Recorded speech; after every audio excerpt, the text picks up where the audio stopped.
नमस्ते।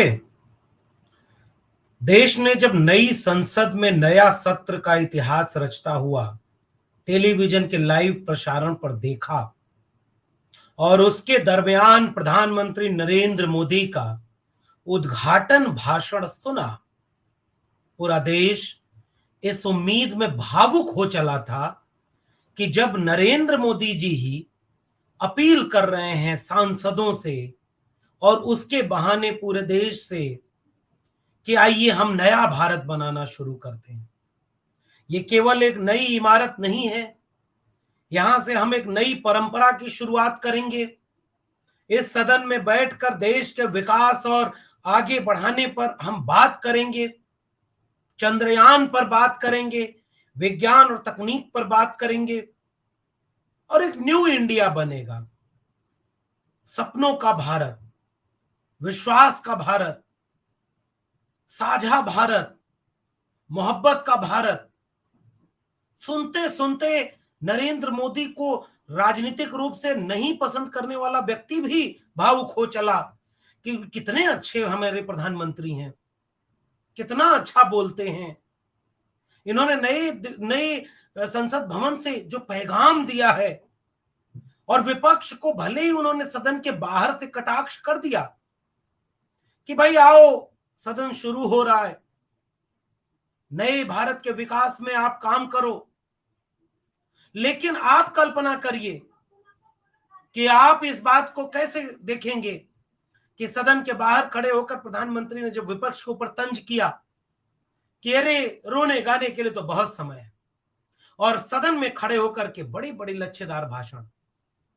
और ऐसे समय उन्हीं के एक सांसद ने, रमेश बिधूड़ी ने, एक चुने हुए जनप्रतिनिधि दानिश अली को क्या क्या नहीं बोल दिया। ऐसे में क्या ये नहीं कहना चाहिए कि जो न्यू इंडिया मोदी बनाना चाहते हैं, आरएसएस के लोग बनाना चाहते हैं, उसके पोस्टर बॉय हैं रमेश बिधूड़ी। इस बात को पूरा समझें और जरा देखें कि क्या है असल इसके पीछे की पूरी कहानी, किस दिशा में जा रहा है भारत, कैसा होगा न्यू इंडिया और कैसा बनाना चाहते हैं नरेंद्र मोदी इस भारत को। कबीर का एक दोहा है, ऐसी वाणी बोलिए मन का आपा खोए, औरन को शीतल करे आपहु शीतल होए। मनुष्य की सबसे बड़ी पहचान उसकी वाणी होती है और वाणी पर आपको संयम बरतना पूरे देश और दुनिया में सिखाया जाता है।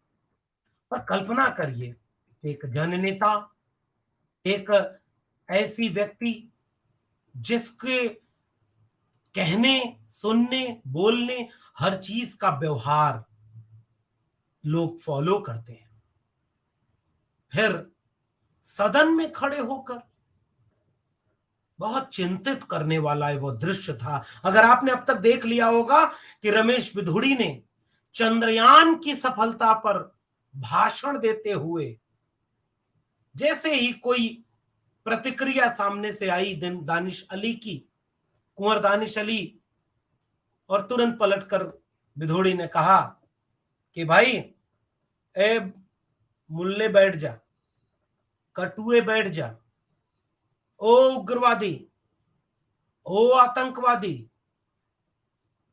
ये है न्यू इंडिया का, न्यू संसद भवन का, न्यू इमारत का न्यू सीन, क्योंकि उसका पोस्टर बॉय बोल रहा था।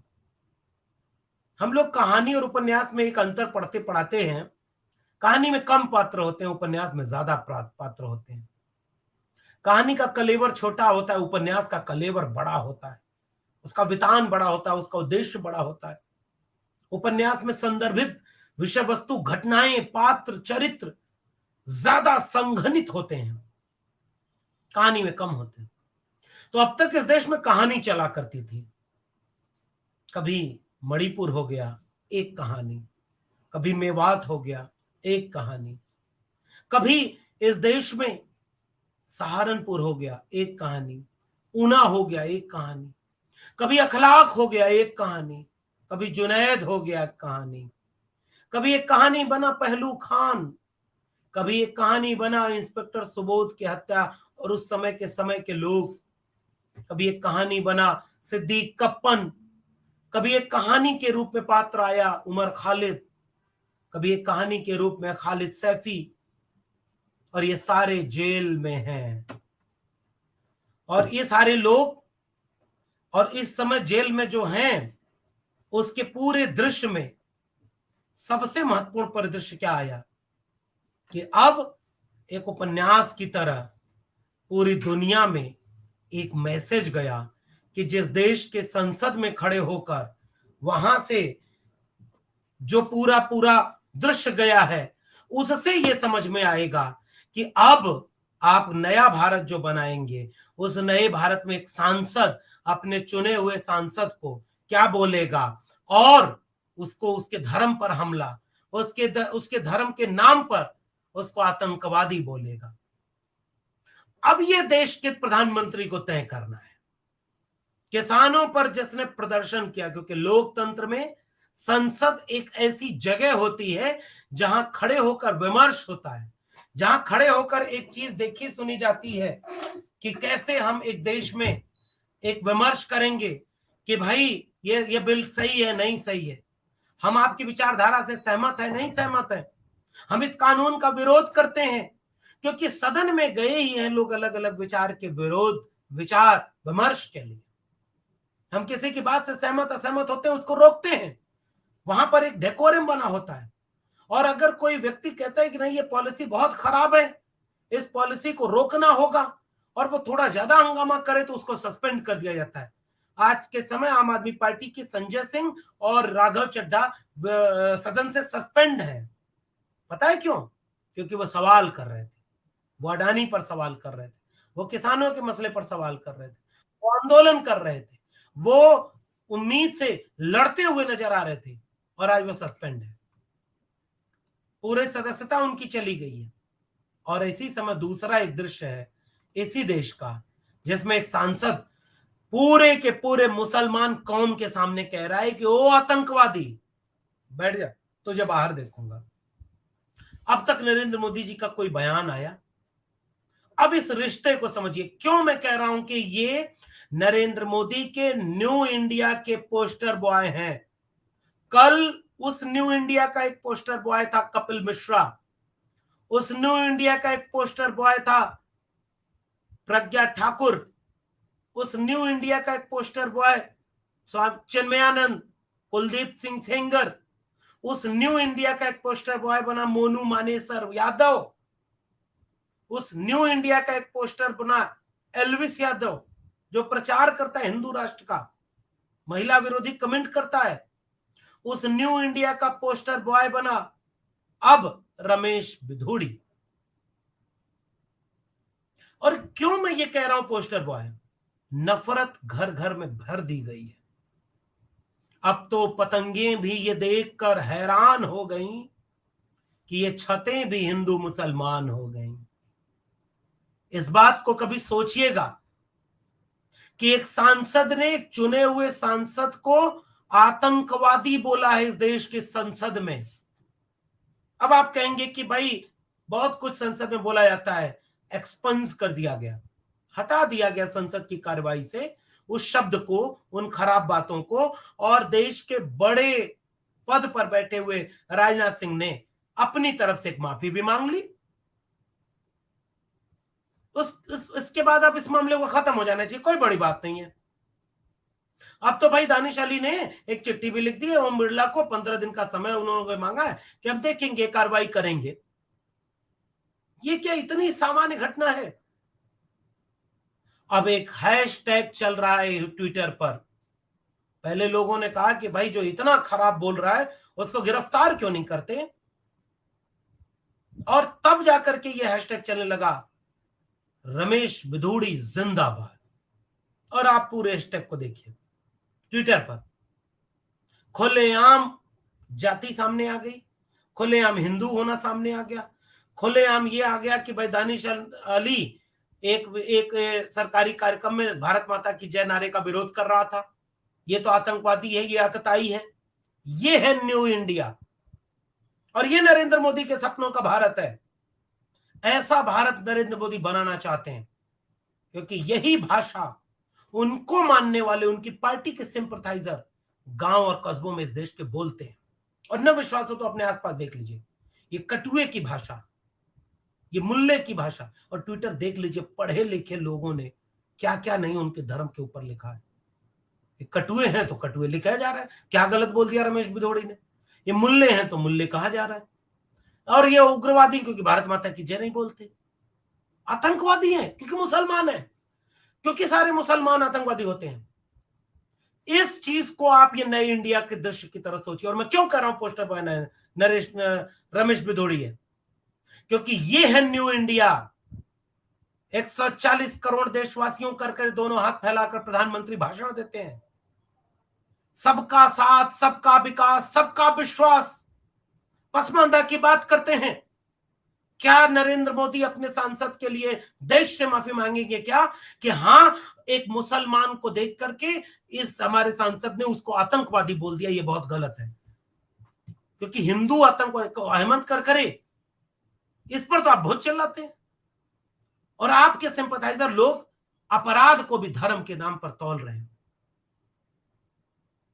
पहलू खान का दोष क्या था, और अकबर का दोष क्या था, जुनैद का दोष क्या था, अखलाक का दोष क्या था, उमर खालिद का दोष क्या है, आज तक सिद्ध नहीं हुआ। और 300 दिन से ज्यादा हो गया उमर खालिद जेल में है। कहां है इस देश का संविधान? और ये नफरत जो गांव कस्बों में थी, वो इस देश के संसद में नई बिल्डिंग में सुनाई दे रही है। इसलिए मैं इसे बहुत खतरनाक दृश्य मानता हूं। और आप कह रहे हैं कि मुसलमानों पर नहीं बोलते। अरे देखो, अपराध का कोई जाति धर्म नहीं होता है। अगर कहीं कोई छेड़खानी हो, कहीं कोई धोखा हो, हत्या हो, बलात्कार हो, कोई भी घटना हो, पुलिस और कानून उस पर कड़ी से कार्रवाई करे। मेवात में जितने बुलडोजर चले हैं, केवल एक धर्म के लोगों को देख करके आप बुलडोजर चला रहे हैं, एक धर्म के लोगों को देख करके आप आतंकवादी बना रहे हैं, एक धर्म के लोगों को देख करके आप मुकदमा दायर कर रहे हैं। यही है न्यू इंडिया प्रधानमंत्री जी। आप तो अच्छे लच्छेदार भाषण दे रहे थे। ये जो हैशटैग चला रहे हैं ट्विटर पर कि मुसलमान होते ही ऐसे हैं, यही देश बनाना चाहते हैं। ये गांधी के सपनों का भारत है क्या? ये अंबेडकर के सपनों का भारत है क्या? ये फूले पेरियार के, भगत सिंह के सपनों का भारत है क्या? नहीं, ये गोडसे के सपनों का भारत है जी। ये न्यू इंडिया है। ये गोडसे, गोलवलकर, हेडगवार के सपनों का भारत है, जिसके मूल में नफरत भरी है इस देश के मुसलमानों से। मेरे पास आज तक कई फोन आए, और पता है वो सब क्या बोलते हैं, कि आपने दानिश पर तो वीडियो बना दी, दानिश अली पर, रमेश बिधोड़ी का आलोचना करते हुए, उनके धर्म के खिलाफ बोलकर देखिए। क्यों बोले भाई? देश धर्म से चलता है। मैं आज की डेट में हिंदू हूं, मैं एक सवाल करता हूं कि आप धर्म के नाम पर लड़ाना बंद कर दीजिए। और आप बैलेंस कर रहे हो कि दानिश अली को जो रमेश बिधोड़ी ने बोला वो गलत नहीं बोला। ट्विटर पर ट्रेंड चल रहा है, स्टैंड विथ रमेश बिधोड़ी। फूल माला पहनाया जाएगा, वो अगली बार देखिएगा मंत्री बन जाएगा। दिल्ली प्रदेश अध्यक्ष की कुर्सी बड़ी दिन से खाली है। अब कपिल मिश्रा को चुनौती मिल गई, अनुराग ठाकुर को चुनौती मिल गई, गिरिराज। और क्योंकि ये रहा है, अनुराग ठाकुर को प्रमोशन कब मिला? जब उसने कहा देश के गद्दारों को गोली मारो, सालों को भीड़ने का। गिरिराज सिंह, कौन जानता था गिरिराज सिंह को? और पाकिस्तान चले जाओ का भाषण दिया, केंद्रीय मंत्री बन गया। अब प्रमोशन मिलता है। यहां पर लिंचिंग के शिकार लोग जब जेल से निकलकर बाहर आते हैं तो माला पहनाया जाता है। कितने मुसलमान अपने यहाँ के लिंचरों को माला पहनाते हैं? कितने मुसलमान अपने यहाँ के वो जो मारा गया एक व्यक्ति राजस्थान में, जो दर्जी था, उसका गला काटा, कोई मुसलमान खड़ा हुआ क्या कि गला काटने वाले गड़बड़ नहीं किए, सही किए, हम इसके साथ खड़े? आप कपिल मिश्रा के साथ खड़े होते हो, आप सुदर्शन टीवी के साथ खड़े होते हो, आप गिरिराज सिंह के साथ खड़े हो, आप अनुराग ठाकुर के साथ खड़े हो, आप रमेश बिधोड़ी के साथ खड़े हो। असल में आप किसी के साथ खड़े नहीं हो, आप हैवानियत के साथ खड़े हो। रोते हुए दानिश अली की जब प्रेस कॉन्फ्रेंस की बात आई, मैं ये सोच रहा हूं कि एक चुना हुआ प्रतिनिधि जब सदन में इतना अपमान झेल रहा तो मेरे गांव के लोगों में क्या हो रहा होगा।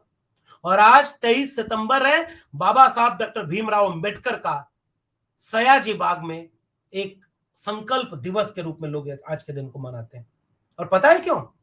बाबा साहब डॉक्टर भीमराव अंबेडकर विदेश से डिग्रियां लेकर के जब इस देश में लौटे तो जाति का नाम देखकर बड़ोदरा गुजरात में लोग उन्हें मकान नहीं दे रहे थे, रहने के लिए किराए पर घर नहीं दे रहे थे। उन्होंने जाति बदलकर छुपाकर किराए पर कमरा लिया, ऑफिस बड़ौदा महाराज के यहां वहां पर नौकरी करने गए, ऑफिसर रैंक पर थे। चपरासी फाइल फेंक कर देता था क्योंकि वो दलित थे। पीने का पानी अलग रखा होता था क्योंकि वो दलित थे। इतना अपमान जलालत हुआ कि एक दिन तो अति होने के बाद वो वहां से लौट कर रेलवे स्टेशन की तरफ आ रहे थे। ट्रेन में टाइम था, बीच में एक बाग पड़ती है सयाजी बाग, अभी भी मैं गया हूं पिछले साल आज ही के दिन वहां बैठकर डॉक्टर अंबेडकर रोए। मैं इतनी डिग्री लेकर विदेश से लौट कर आया और मेरे साथ जब इतना अन्याय अत्याचार हो रहा है, मुझे फाइल फेंक कर दे रहे, रहने को घर नहीं दे रहे, फेंक कर पानी किनारे रखा हुआ है, मेरे लोगों पर कितना अत्याचार हो रहा हो। और वहां डॉक्टर अंबेडकर संकल्प लेते हैं कि मैं इस देश को छोड़कर नहीं जाऊंगा, ये मेरा मुल्क है, जब तक यहाँ के जातिवाद को मिटा नहीं देता तब तक मैं चैन से नहीं बैठूंगा। और डॉक्टर अंबेडकर इस देश के नायक बने। कल दानिश अली रोए कि जब एक चुने हुए प्रतिनिधि के साथ इतना हो सकता है तो गांव कस्बे में मेरे मुसलमानों के साथ क्या हो रहा होगा। साइकिल टकरा जाती होगी किसी दाढ़ी टोपी वाले की तो सामने से हो सकता है कोई पलट कर बोल दे, ए मुल्ले, ए कटुए, ए आतंकवादी, क्यों तूने साजिश की है, मुझे साइकिल मारी है। और कब एक छोटी सी घटना सांप्रदायिक रंग लेकर के पूरे इलाके को आग लगा देगी, आपको पता ही नहीं चलेगा। इतनी नफरत भरी जा रही। और ये है न्यू इंडिया नरेंद्र मोदी का, ये है आरएसएस का न्यू इंडिया। बोले मोहन भागवत, बोले निष्कासित करे पार्टी से क्योंकि उनके लोग कह रहे हैं कि पसमानदा का वोट चाहिए।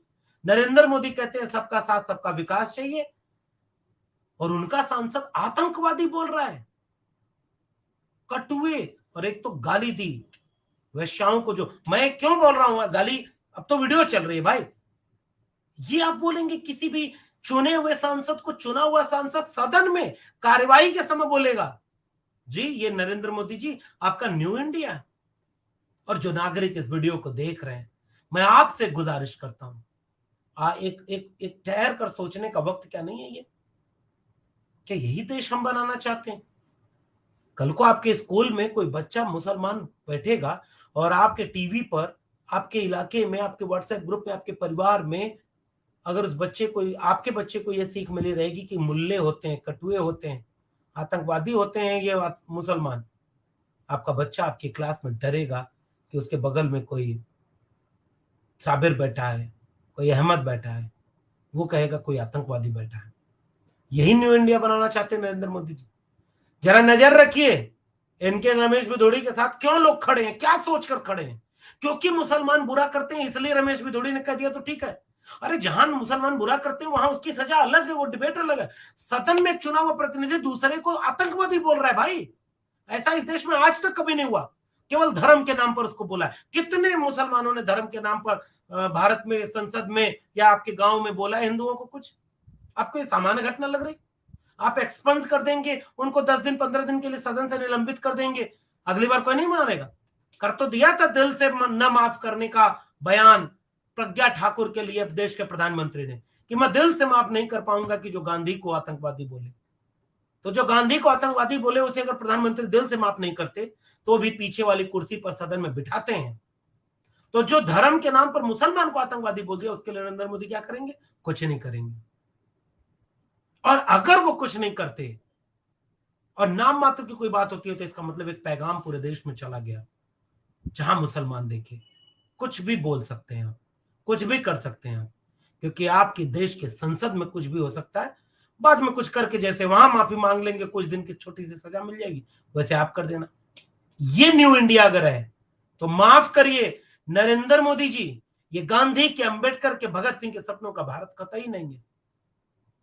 और अगर ऐसा भारत है तो इस पोस्टर बॉय रमेश भिदोड़ी है, तो बाकी लोगों को, देश को भी समझ लेना चाहिए कि अगर ये 24 में आ गए तो ये कैसा भारत बनाएंगे, इस पर एक बानगी, एक तस्वीर आपके सामने उन्होंने पहले ही रख दी है। यही न्यू इंडिया, यही सबका साथ सबका विश्वास है, यही है पढ़ेगा इंडिया बढ़ेगा इंडिया, यही है लोकतंत्र की मजबूती, यही है oldest democracy of the world कि नई संसद भवन का नया दृश्य, क्योंकि नया भारत अब ऐसा ही होने वाला है। स्वागत करिए। अगर आपको ये अच्छा लग रहा है रमेश भिदोड़ी का बयान, तो दोनों बाहें फैलाकर स्वागत करिए, आप न्यू इंडिया में हैं। बहुत बहुत धन्यवाद।